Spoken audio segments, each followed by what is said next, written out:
आदिम कातकरी वस्तीतील घरकुल जागेचा प्रश्न सुटला नाही तर उपोषणाचा इशारा।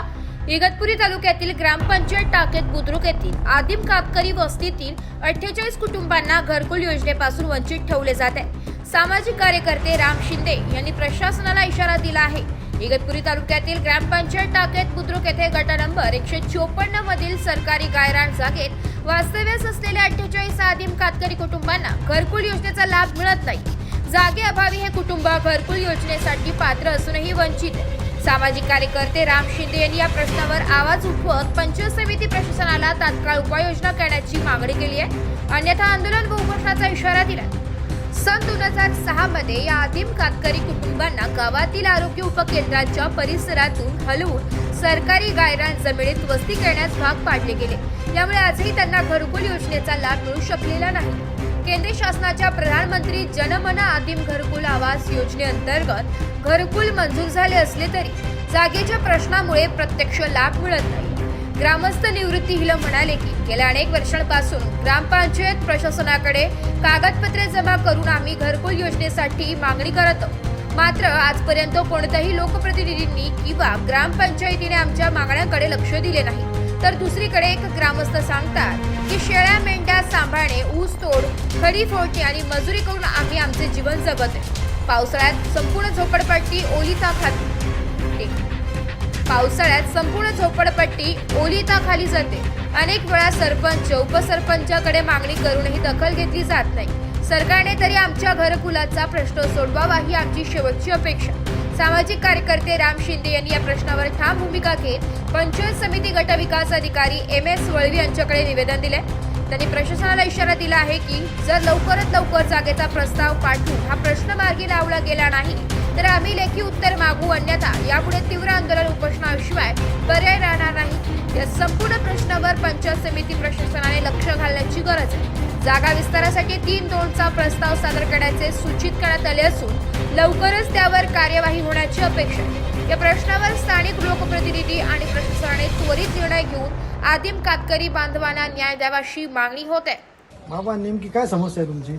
आमच्या समस्या अशा आहेत का जे आमच्या घराच्या मागे आणि पुढे जे शेतकरी आहेत ते शेतकरी वर्षे JCP लावून लोटीतात आमच्या घरांकडे, आणि वरचं पाणी जे आहे वरच्या बाजूने येतं ते अख्ख्या आमच्या घरांमध्ये घुसतं पाणी। बरं, ते झालं व खालच्या बाजूने शेतकरी आहेत, ते शेतकऱ्यांनी बांध आणखी पार रस्त्यावर आणून लोटून दिल्यानंतर आणखी पाणी तुंबतं, आमच्या घरांमध्ये पाणी जातं, आमचे पोरं लेकरं रस्त्यावर राहतात। एखाद्या गाडी घोडीनं जर उडवलं तर आमचे नुकसान होणार, त्यांची काय नुकसान होणार? त्यांचं होऊन नुकसान बांध फुटणार पावसाने, दुसरं काय फुटणार आहे? आणि आमचं जर एखादं पोरगं मेलं मग काय करायचं आम्ही? आमच्या शेजारी विहीर आहे, बांध लोटून पार घराशेजारी आणले, मग आमची एवढी जागा असून आम्हाला का अडथळा करतात शेतकरी? बरं, ते झालं 2005 सालापासून तर आतापर्यंत आम्हाला घरकुलं नाही। एकामुळं देते नाही सरकार लोक। काय झालं आम्हाला? बाकी गावला ज्याच्या घरी 2-2 ट्रॅक्टर, जीप गाड्या, अमकं तमकं बंगले, मोठमोठ्या बिल्डिंग, त्यांना घरकुलं चालू आहेत। आणि आज आम्ही एवढे वर्ष राहून ना आम्हाला जातीचा दाखला का ना आम्हाला सोयीचं राशन कार्ड। राम शिंदे साहेब यांनी आम्हाला 27 राशन कार्ड काढून दिले, नाही तर मग गावात सरपंचानं आम्हाला काय दिलं नाही, उपसरपंचानं काय दिलं नाही, गावकरी म्हणजे आम्हाला सहकार्य करतेच नाही। आज जे रोड लोटू राहिले लोक, परदेशी सरांनी रस्त्यावर JCP लावून मुरुम माती आणून टाकली रस्त्याला खेटून, तर मग कालच आमचं भांडण झालं। तर ते काय म्हणतात का आमची इथवर जागा आहे, तिथवर जागा आहे, मग तिथं कोणी सरपंच उभा नाही राहत किंवा सदस्य नाही कोणी उभा राहत, उपसरपंच राहत नाही उभा। मग हे जरी सरकारी रोडचं काम आहे तिथं येणं भाग आहे ना त्यांना, कुठून जातो रस्ता कुठून नाही जात हे बघायला यायला पाहिजे त्यांनी। मग यांनी हा रस्ता आमच्या डायरेक्ट घरांमध्ये द्यायचा का? हे आता आम्हाला, माझं नाव निवृत्ती मुकुंद हिलमे।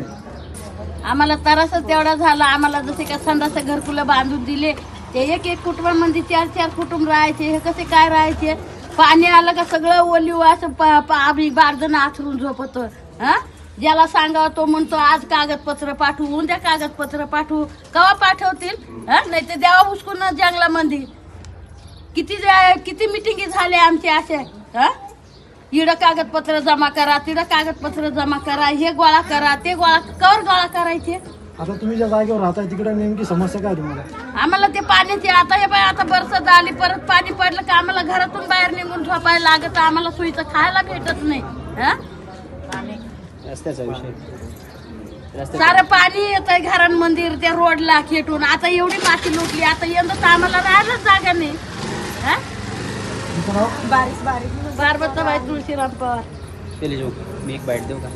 कारण यांना डीपमध्ये नाही सांगा. लेवलला फॉलोअप घेतो ना, तर मला म्हणजे 3 नोंदचा प्रस्ताव द्यावा लागेल. तुम्ही एक गट विकास अधिकारी आहे ना, तर तुम्ही भाऊसाहेबांना विचारणा करा ना, का नेमकं टाकायचा विषय काय? प्रस्ताव आलेला आहे, बरोबर आहे ना? भाऊसाहेबांनी मग मला काय असं रिझन सांगितलं? मला कोणी काय नाही, हे खरं का खोटं याची पण तुम्ही तपासणी करा ना. कोणाला काय मी तुमच्याकडे 1-2 महिन्यात समजा इकडे येतो ना, तर मी ताकीदला माझ्याच ठिकाणी रोजच आहे. जे काय असेल ते पण इकडे प्रस्ताव आलेला आहे तो जाईल, एवढाच विषय आहे. आम्हाला तुमच्याकडनं बदल न्याय अपेक्षित आहे साहेब. आम्ही तुमच्याशी काही वाद घालायला आलेलो नाही. आपल्याला काही कामाशी मतलब आहे ना, हे आता हे पाठवून देतील काय एवढं विषय वाढवण्यात काय अर्थ आहे? विषय वाढवायचा भाग नाहीये, हे पेशंट संपले आमची. संयमाचा भाग तुटतो आमचा. आमच्यात असं बोलायचं पाठवून देतील.